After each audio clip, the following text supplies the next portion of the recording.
Olá, bom dia a todos, sou o Guilherme Carvalho e hoje eu vim aqui com minha mãe, porque no vídeo passado Maria Bispo comentou sobre como é que foi o laudo da filha dela que tem síndrome de Down, e como é que foi isso pra ela hoje eu tô aqui com minha mãe porque ela quis falar sobre como foi receber o meu laudo de autismo. Quer se apresentar? Oi, gente, não gosto muito de estar desse lado da câmera, não gosto mais de estar do outro. Mas o Gui sempre fala que eu preciso falar também sobre essa vivência de mãe, né? A gente tem organizado vídeos para fazer e aí a gente falou dessa questão de fazer vídeos sobre como é a chegada do laudo para cada família. Eu acho que todos são difíceis, né? Todos os Uhum. laudos são difíceis. É, Mas eu vim falar um pouquinho sobre isso. Na verdade, a gente vai dividir esse tema em dois, né? O do Pedro e o meu. Vou falar hoje sobre o laudo do Guilherme e na semana que vem a gente grava um pouquinho como foi receber o laudo do Pedro, né? São etapas da vida diferentes, então foi recebido de maneira diferente. Então, o Guilherme nasceu uma criança típica para mim, né? Na minha vivência, eu não via nada diferente. A única coisa que eu via diferente no Gui era o transtorno do sono, que até então, até os 10 anos, eu não sabia que ele tinha transtorno do sono. A médica deu vários remedinhos naturais, a pediatra na época, até que um dia ela falou pra mim, olha, não tenho o que fazer. Eu já fiz tudo o que eu podia. E ele não dorme, ele dormia 20 minutinhos por noite, a gente se revezava, foi uma época muito difícil, os vizinhos costumavam dizer que se não conhecesse a gente ia chamar o conselho tutelar, mas todo mundo, a gente já mora aqui há muito tempo, então todo mundo sabia que a gente tratava muito bem dele. Mas ele chorava muito durante a noite, muito. E quando ele dormia, a gente tinha que correr para dormir um pouquinho, porque daqui a pouco ele ia chorar, né? Então ele já nasceu com transtorno do sono. Depois disso, quando ele fez 2 anos, ele começou a apresentar comportamentos de estereotipias, que ele fala muito na palestra, Uhum. é, os barulhos repetitivos, que são ecolalias, e aí começou a chamar atenção. O Guilherme, ele falava embolado até 1 ano e meio, 1 ano e um pouquinho mais. Quando ele fez 2 anos, ele começou a falar um português que ninguém falava, né? Um português muito correto e conseguia usar as palavras novas dentro de contextos certos. Isso chamava atenção. Todo lugar que a gente fala, e as pessoas falam, ai, que bonitinho, ele fala muito bem. E ele começou a apresentar, né, os hiperfocos, primeiro em carrinho Hot Wheels, depois em dinossauro. E aí a gente começou a ver que realmente ele tinha habilidades, né? Uma inteligência que, não sei se a gente pode chamar assim, mas ele tinha uma inteligência acima da média para uma criança de 2 anos. Ele sabia coisas que não eram do contexto e gostava de coisas que eram diferentes, né? Ele entrou na escola aos 2 anos, já chamava atenção por isso, todo mundo achava diferente. Ele também não era esse lorde que está aqui do meu lado, era uma criança dessas que deixa qualquer um de cabeça em pé. Guilherme era uma criança extremamente pirracenta, não era pirraça, era crise, eu só fui aprender isso agora, estudando.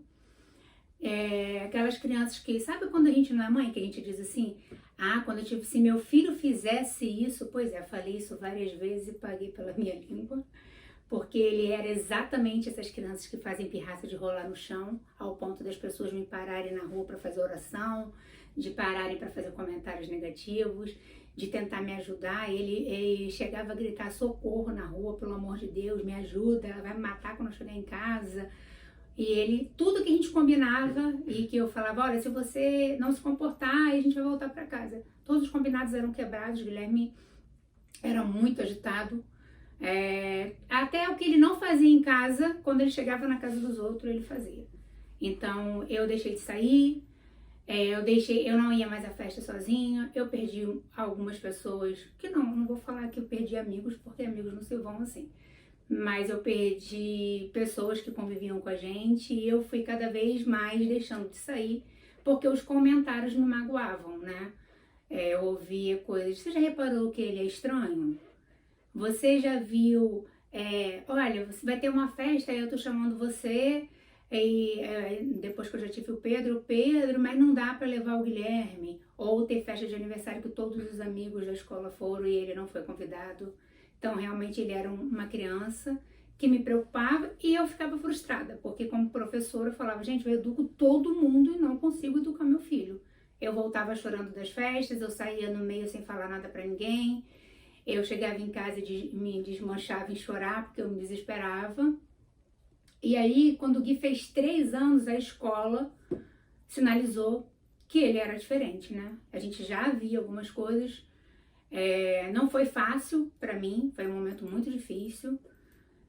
Não foi da melhor forma também, mas eu sou grata ainda assim, porque foi aí que eu tomei um choque de realidade e desde esse dia eu comecei a procurar especialistas para levar o Guilherme.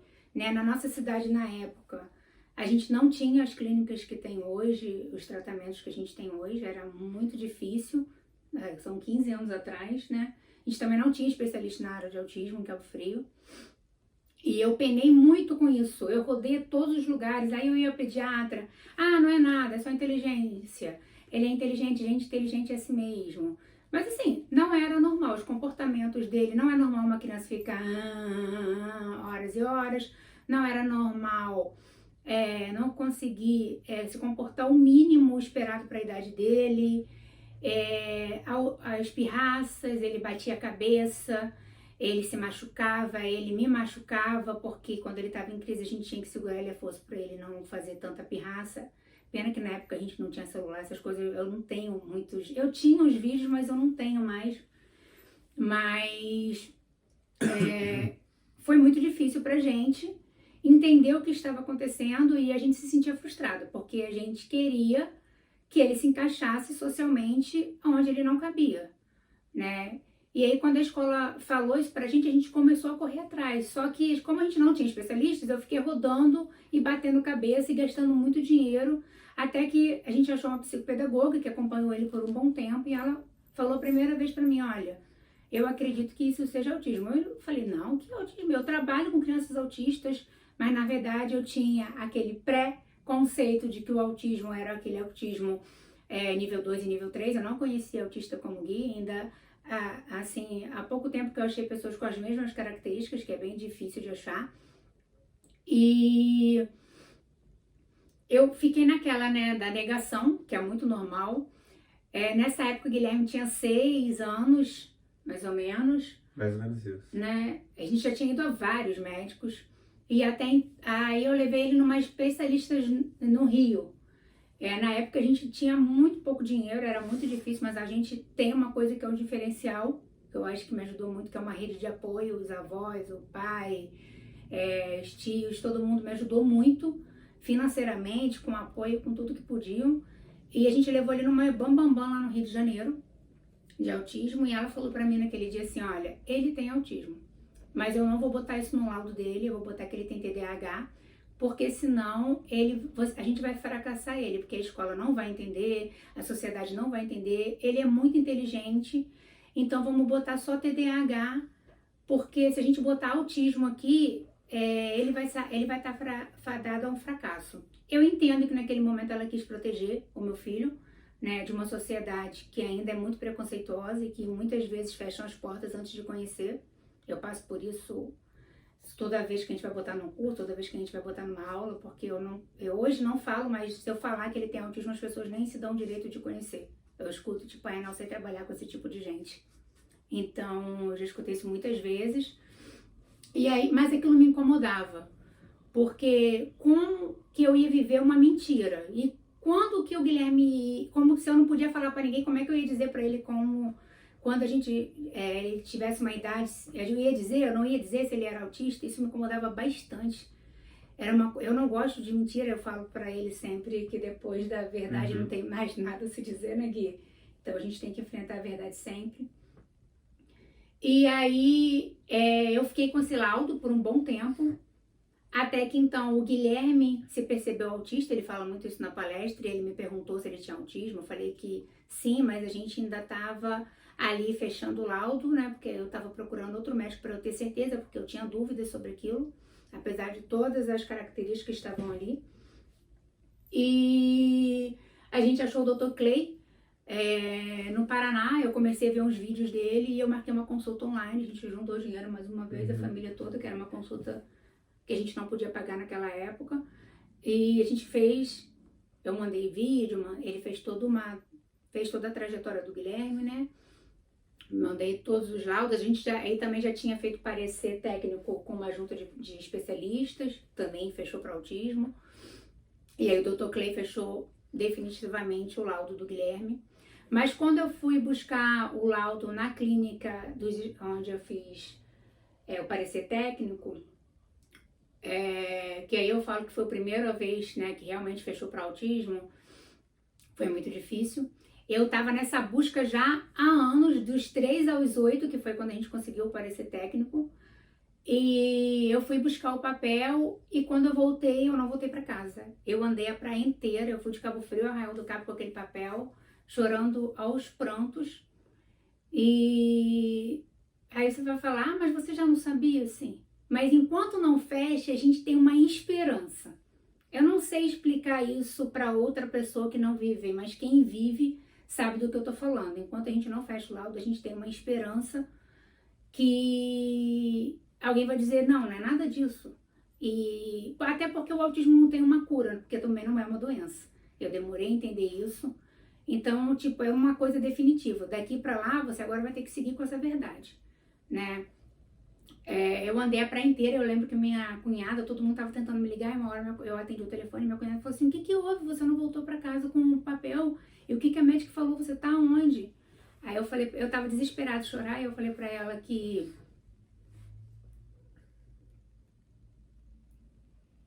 eu tinha medo de voltar pra casa, que eu tava muito nervosa. E ela falou uma coisa que eu nunca vou esquecer, né? Ela falou assim, vê, ele é o mesmo menino, ele tá aqui, ele tá te esperando, não mudou nada. E realmente, não tinha nada a mudar, porque aquele papai não fazia mais diferença nenhuma pra gente que já tava nessa trajetória, porque eu não deixei de tratar o Guilherme mesmo antes de fechar o laudo, eu acho que isso foi fundamental pro desenvolvimento dele. Passei um ano no que a gente chama de luto, né? Porque a gente quando vai ser mãe, por mais que a gente saiba, ninguém sabe como é que vai ser nessa trajetória, a gente idealiza, né? O filho. E o laudo, ele tira tudo isso. Ele fala assim, vamos começar do zero. Nada que você sabe, por mais que ninguém saiba ser mãe, nada do que você sabe vai servir nesse momento. E foi exatamente isso. Durante um ano eu ia chorando por serviço, porque eu não podia chorar, que Guilherme é ele sente muito quando a gente não tá bem, então eu sempre estava muito forte perto dele. Chorava com minha sogra, chorava com o Anderson, chorava com a minha mãe, mas eu não chorava na frente dele. Geralmente eu ia chorando por serviço.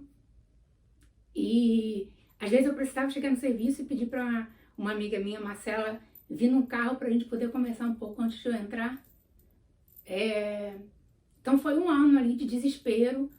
Uma coisa que eu fiz que eu acho que faz com que ele seja quem ele é hoje foi estudar. Eu estudei muito sobre o transtorno do meu filho. Eu fiz curso. Primeiro eu fazia os cursos que eram gratuitos, porque a gente não tinha condição naquela época de pagar o tratamento dele, né? Porque infelizmente a gente não tem rede de apoio no SUS, então a gente pagava particular, todo mundo ajudava. E aí a gente pagou a terapia dele e a gente conseguiu dar todo o suporte para ele dentro. Eu acho que mais do que até o que a gente podia. A gente se organizou para isso.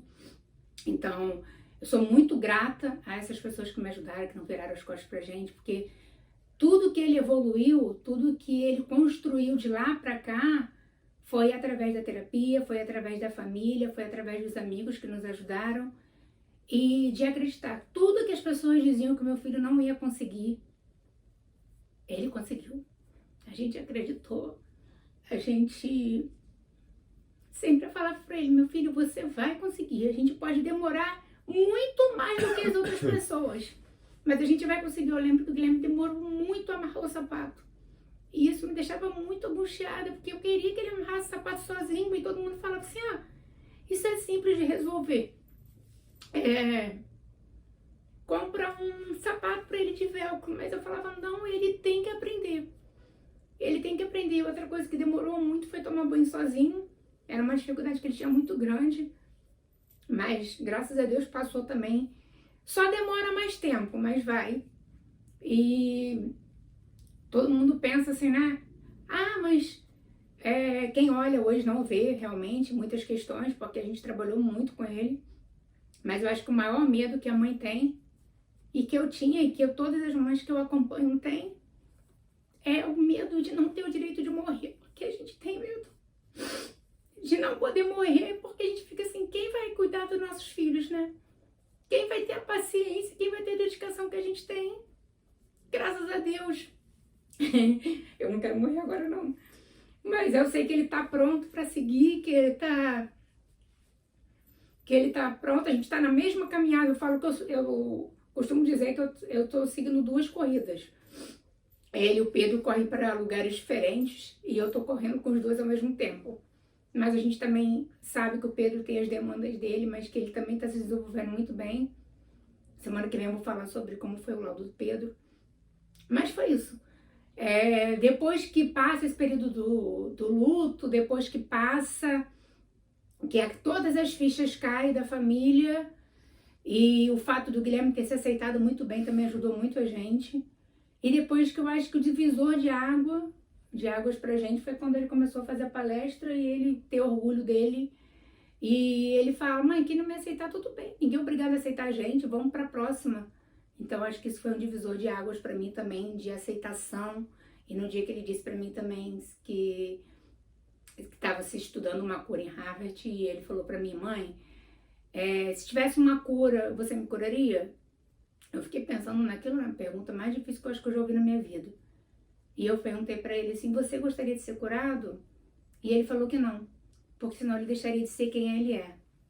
E naquele dia eu entendi o quanto ele se aceitava, o quanto ele era feliz. Ele falou, já pensou se eu perder todas as minhas características? De gostar de estudar, de ter meu momento de estereotipia, de precisar me isolar. Você vai ter outro filho, você quer ter outro filho? Eu falei, não, eu não quero ter outro filho. Então eu quero ter o Pedro, eu quero ter o Gui, eu quero ser do jeito que eu sou, com a minha agitação. Não dá para ser diferente. Nós somos uma família, como a gente costuma falar, estranho, mas a gente gosta de ser estranho, né? Cada um com a sua forma de ver o mundo, cada um com o seu jeito, mas eu acho que nas outras famílias também não é tão diferente disso. Então é isso, desculpa a minha emoção, mas é difícil falar sobre isso, né? Beijo. Inclusive, o vídeo que era pra ser curto, tá quase vendo os mais longos do canal. Gente, então foi isso. Muito obrigado a todos e até a próxima. É por isso que eu não gosto de fazer vídeo, porque eu choro, viu?